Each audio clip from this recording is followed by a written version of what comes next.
Hello friends, welcome to Amit Sharma academy.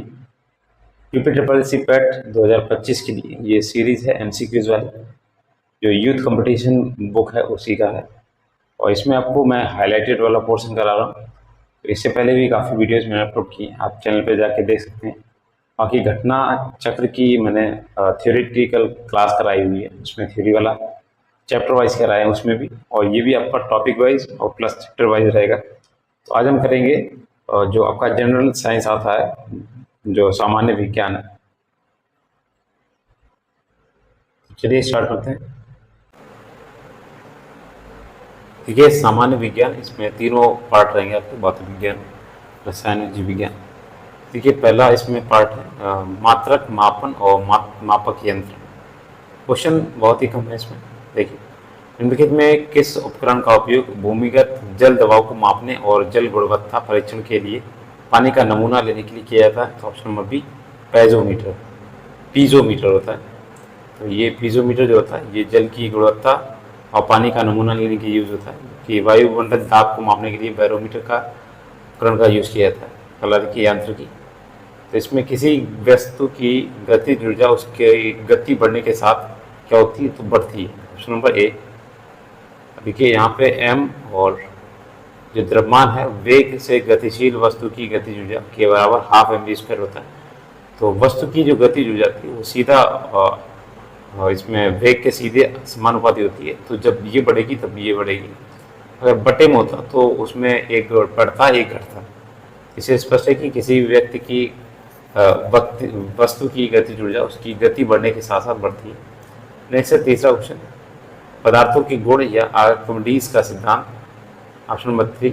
देखिए, washing machine का कार्य जो है वो आपके जो प्रतिलोम, देखिए यहाँ पे ऑप्शन नंबर सी, केंद्रीय परावर्तन यानी सेंट्रल फिगर फोर्स पर आधारित होता है। अपकेंद्रीकरण इसमें निम्नलिखित है। जब वॉशिंग मशीन के ड्रम में कपड़ों को डाला जाता है तो जब ड्रम घूमता है, ये जो कपड़े होते हैं वो भी घूमते हैं, जिससे उन पर एक केंद्रीय परासरण बल कार्य करता है। ये बल कपड़ों से पानी के साथ मैल गंदगी को भी दूर कर देता है। अगला देखिए, लैक्टोमीटर निम्नलिखित में से किस सिद्धांत या नियम पर कार्य करता है? तो ऑप्शन नंबर डी, आर्किमिडीज का सिद्धांत होता है। और इस पर देखिए, लैक्टोमीटर से दूध की शुद्धता एवं घनत्व को मापा जाता है। ये पानी के संबंध में दूध का सापेक्षिक घनत्व निर्धारित करता है। चौथा देखिए, प्रकाश। पांचवा इसमें क्वेश्चन है, सूर्य का प्रकाश जो ऊर्जा का प्राथमिक स्रोत है, निम्नलिखित में से किस सेल का उपयोग करके बिजली में परिवर्तित किया जाता है? ऑप्शन नंबर सी, जो फोटोवोल्टिक सेल होते हैं। फोटोवोल्टिक सेल जो होते हैं सूर्य के प्रकाश को विद्युत ऊर्जा में परिवर्तित करता है। ये सिलिकॉन, जर्मेनियम या अन्य अर्धचालक सामग्री से बना होता है, जो सूर्य के प्रकाश के संपर्क में आने पर विद्युत उत्पन्न करता है, विद्युत ऊर्जा। सूर्य का प्रकाश पृथ्वी पर ऊर्जा का प्राथमिक स्रोत है। ठीक है, अगला देखिए, छठा क्वेश्चन है, तारों के चमकने यानी टिमटिमाने का जो कारण होता है। ऑप्शन नंबर सी, तारों के प्रकाश का वायुमंडलीय अपवर्तन। तो वायुमंडलीय अपवर्तन तब होता है जब तारों से आने वाले प्रकाश किरणें अन्य विद्युत चुंबकीय तरंगें वायुमंडल से होकर जाती हैं। तो वायुमंडल की विभिन्न घनत्व वाली परतों से होकर इनके गुजरने पर वायुमंडल की विभिन्न घनत्व वाली परतों द्वारा इन प्रकाश किरणों का अपवर्तन होता है, जिसके कारण तारे हमें टिमटिमाते हुए प्रतीत होते हैं। पांचवा पार्ट है इसका विद्युत वाला, इलेक्ट्रिसिटी। इसमें क्वेश्चन नंबर 7 है, किसी चालक का प्रतिरोध निम्नलिखित में से किस कारक पर निर्भर नहीं करता है? तो ऑप्शन नंबर डी हो जाएगा, ये चालक की आर्द्रता पर निर्भर नहीं करता है, बाकी चालक का पदार्थ। इसमें देखिए, चालक की लंबाई, चालक के पदार्थ और क्रॉस सेक्शन यानी अनुप्रस्थ काट के क्षेत्रफल से प्रभावित होता है। ये चालक की आर्द्रता पर निर्भर नहीं करता है। तो किसी धारावाहिक चालक का प्रतिरोध निम्न सूत्र द्वारा ज्ञात किया जाता है। देखिए, R = ρL/A होता है। तो इसमें आपका रो जो है वो विशिष्ट प्रतिरोध है, L लंबाई, A अनुप्रस्थ काट का क्षेत्रफल है। अगला देखिए, इलेक्ट्रॉनिक्स के बारे में। देखिए फ्लोरेसेंट ट्यूब और CFL में निम्नलिखित में से किस धातु की वाष्प होती है जो प्रकृति में विषैली होती है? तो ऑप्शन नंबर बी ये होता है पारा। ठीक है, तो इसलिए CFL नहीं लगानी चाहिए। और जो प्रकृति में विषैली होती है, पारे का जो परमाणु क्रमांक है वो 80 है।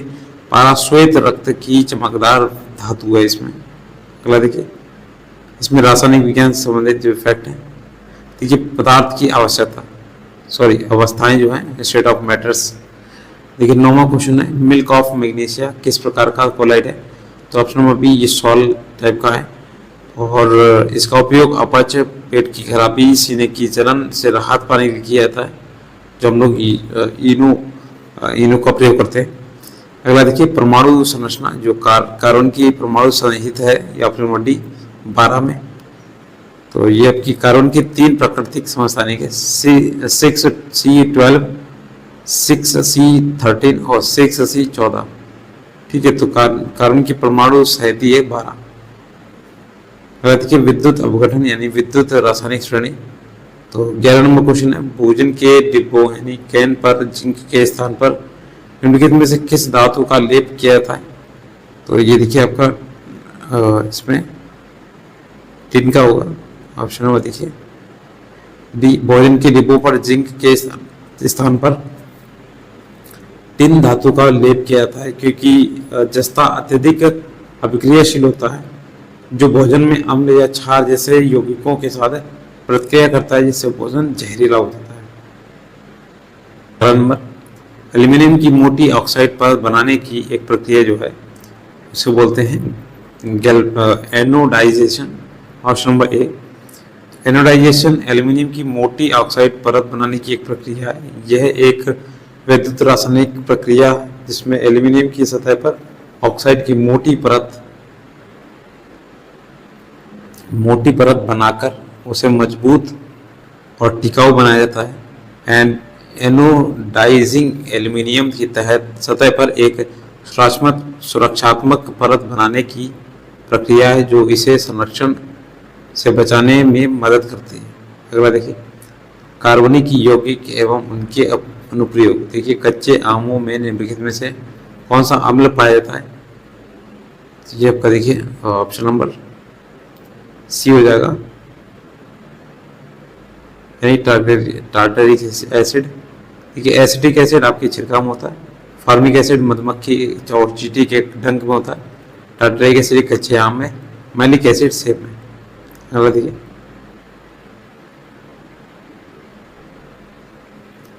बिछुआ नेटल की पत्तियों के चुभने पर बालों में निम्नलिखित में से कौन सा अम्ल मौजूद होता है? तो ये देखिए ऑप्शन नंबर ए मेथनोइक एसिड होता है।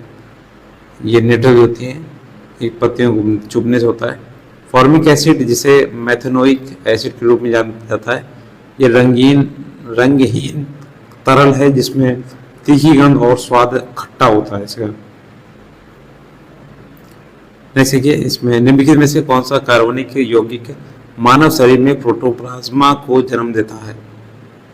देखिए आपका ऑप्शन नंबर हो जाएगा ऑप्शन नंबर सी, मेथनॉल का अणुशुद्ध जो होता है CH3OH होता है। मेथनॉल कार्बनिक यौगिक मानव शरीर में प्रोटोप्लाज्म को जन्म देता है। इसका उपयोग उद्योगों, फार्मास्यूटिकल निर्माण, खाद्य उद्योग आदि में किया जाता है। इसे मिथाइल एल्कोहल के नाम से भी जानते हैं। देखिए 5th नंबर पार्ट है इसका, धातुएं या धात्विक यौगिक एवं उनके अनुप्रयोग। 6ठा क्वेश्चन देखिए, आग के पास किस रसायन का अत्यधिक सूखा पाउडर छोड़ने से कार्बन डाइऑक्साइड निकलती है?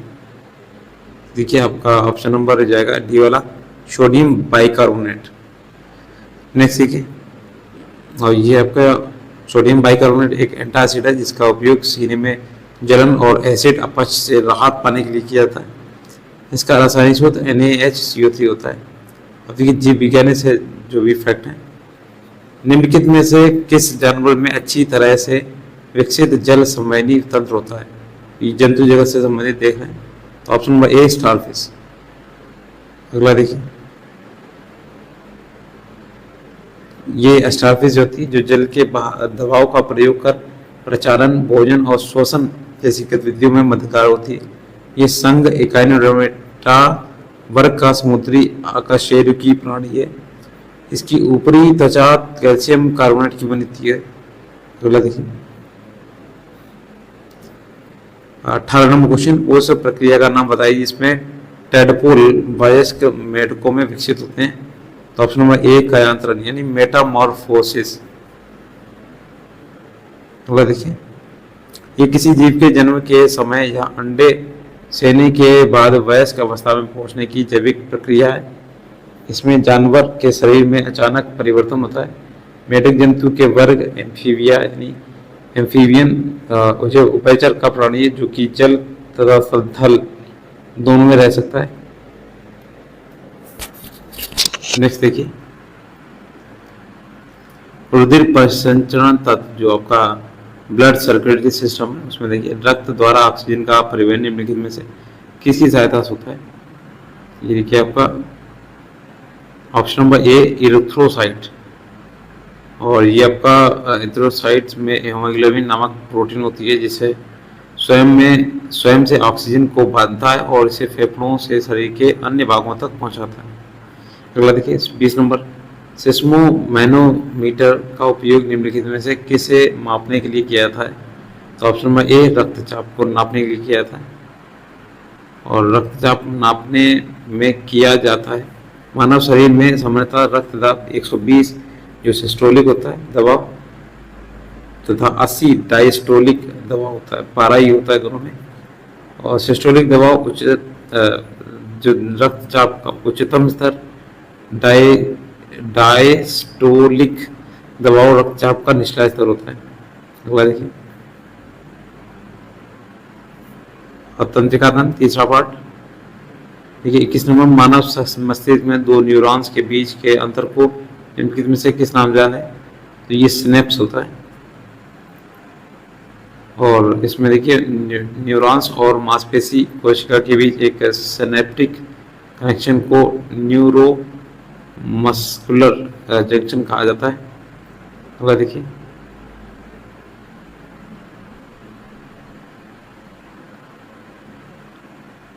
प्रजनन तंत्र से संबंधित 22 नंबर शुक्राणुओं का निर्माण जो होता है ऑप्शन नंबर बी वृषण में होता है। अगला देखिए, और ये जो इसका निर्माण होता है शुक्राणु के निर्माण की जो प्रक्रिया होती है शुक्राणु जनन कहा जाता है। ये प्रक्रिया वृषण के अंदर मौजूद सेमिनिफेरस नलिकाओं में होती है। अगला देखिए, जीव विज्ञान जो विविध इसमें मिसलेनियस वाले, किस भारतीय वैज्ञानिक को रेडियो तरंगों पर उनके अग्रणी कार्य और पौधों की वृद्धि मापने के उपकरण क्रेस्कोग्राफ के आविष्कार के लिए जाना जाता है। Option number C Jagdish Chandra Bose. और ये देखिए आपके पौधों की वृद्धि मापने के उपकरण क्रेस्कोग्राफ के आविष्कार के लिए जाना जाता है इन्हें। नेक्स्ट है कि 24 नंबर, निम्नलिखित में से कौन सा पेड़ मलेरिया के इलाज के लिए दवा प्रदान करता है। तो ऑप्शन नंबर बी सिंकोना का पेड़। नेक्स्ट है कि ये आपके मलेरिया के इलाज के लिए सिंकोना वृक्ष की छाल जो होती है दवा प्राप्त की जाती है। इसके छाल का उपयोग कर मलेरिया रोग का उपचार किया जाता है। ये आमतौर पर केरल में प्राप्त होती है। ये देखिए आपका जो आपका जनरल साइंस थी इसमें तीनों साइंस आते हैं वो कंप्लीट हो गया, और इसके बाद आपका आएगा नेक्स्ट वीडियो हिंदी या इंग्लिश का। उसके बाद जीके जो आपका बहुत ही इंपॉर्टेंट जनरल अवेयरनेस वाला वो भी करा देंगे। और अगर वीडियो अच्छा लगा हो तो प्लीज़ शेयर कीजिएगा फ्रेंड्स के साथ में, और प्लेलिस्ट बनी हुई है तो आप वहाँ पे जाके देख सकते हैं। घटना चक्र का थ्योरी वाला सेक्शन मैंने कराया हुआ है। Thanks for watching.